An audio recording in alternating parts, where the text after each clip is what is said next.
Hello, everyone. I hope you sincerely are doing well in these crazy times that we are facing together as a province and a country right now. My name is Casey, and I'm a medical student here at Dalhousie University in Halifax, Nova Scotia. I grew up in Nova Scotia playing football as a kid for the Sir John A. Flames, and I was lucky to later play at Dalhousie as well. And most recently, I've been lucky to be a coach here for the last 3 years.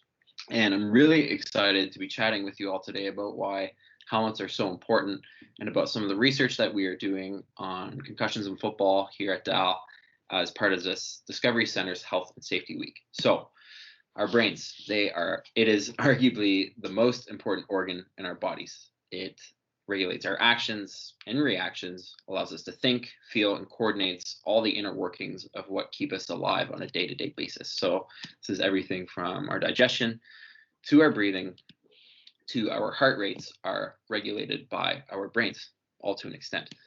So you might have heard the word concussion before thrown around. Some of you might have seen the movie Concussion starring Will Smith, or you might recall when Nova Scotia's beloved Sidney Crosby sustained several concussions in his career. But what does that all really mean? So medically, we often call a concussion a mild traumatic brain injury. And this is essentially an alteration of thinking and behavior as a result of trauma to the brain, which may or may not result in a loss of consciousness and can be related to sports, but also due to falls, car and bike crashes, fights, etc. So here are some signs and symptoms of concussion from Parachute Canada, which is an amazing resource for brain injury and concussion.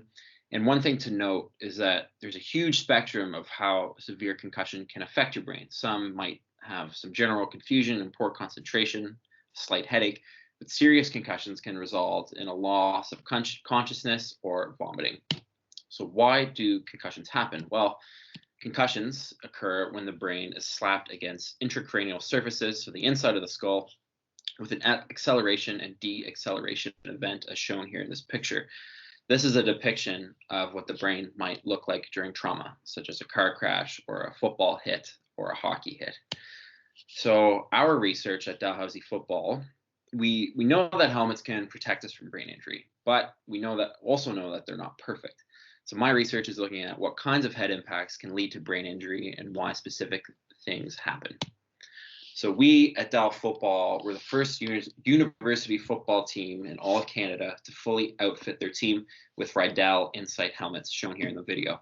And these helmets have a sensor in them that detect impacts from 5 places on the head. There's also a sideline monitor that alerts medical staff, such as our trainers and doctors, when there's a significant hit that might warrant a closer look.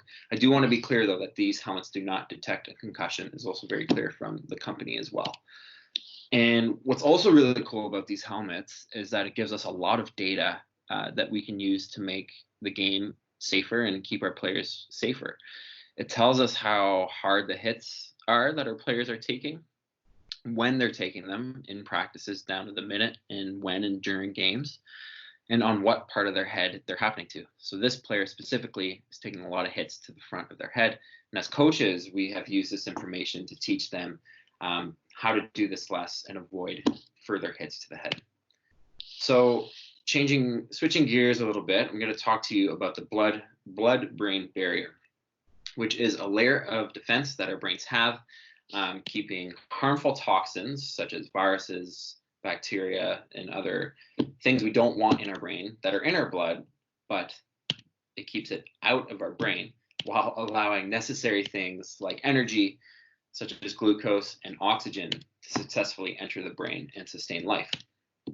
So these images, these are real images of the brain that look at leakiness of the blood-brain barrier. We take these images through a technology called MRI. And in these healthy 3 individuals on top, we see that there's no blood-brain barrier leakiness at all. But in this group of football players shown in the bottom picture, the colors indicate parts of the brain that have become leaky. And there's a specific spot of the brain that is circled here where we see a lot of blood-brain barrier leakiness, which is something that we don't want. Last season, we did several MRIs on our players to analyze their blood-brain barriers. So keep an eye out for that research to come in the coming months. So another part of our research is movement analysis. On the right here, pictured at our training camp last season in September 2019 is my friend Dr. Alan Champagne. He's a medical student as well at Queen's University in Kingston, Ontario. And he did his PhD doctoral research on how we can make football safer. His company, Elite Neurokinetics, uses individual assessments of each player on a team and looks at their specific strengths and weaknesses. Alan and his awesome team does drills with each player, such as this one, to highlight specific areas where they can improve. We're going to use this information from Alan's analyses to see how it compares with our helmet data and the MRIs we take as well. So our research program has 4 main components to it. So first, we use the helmet data to learn more about the hits that our players take. Secondly, we're taking MRI images on players' brains to learn about the integrity or leakiness of their blood-brain barrier. Third, we use football-specific movement analysis that I just explained that Alan does to assess how our players' ability to tackle, block, and move might affect their head impact exposure. And lastly, something I didn't mention, we're also hoping to do analyses involving player DNA and blood biomarkers in the future.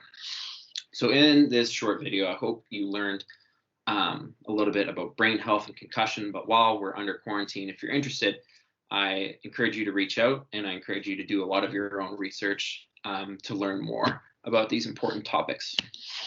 I would like to acknowledge all the amazing people I've had the privilege to work with. First, Dr. Christina Atkinson really helped get this project together. She's an amazing sports physician here in Halifax.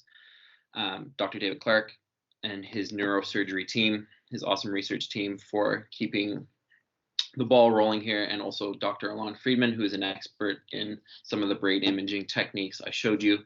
Our amazing Dalhousie football team, Jim Wilson, Lisa Wilson, our team therapists, and Jim Wilson, our chairman, for really getting this off the ground, and as well as our coaches such as Mark Haggett, Evan Brown, and the rest of the coaching staff for really helping with this. Rydell Sports, obviously, for being an amazing supplier of these helmets, and Elite Neurokinetics, Alan's team. And yeah. So thank you so much. I encourage you to reach out. There is my Twitter handle, and go Tigers.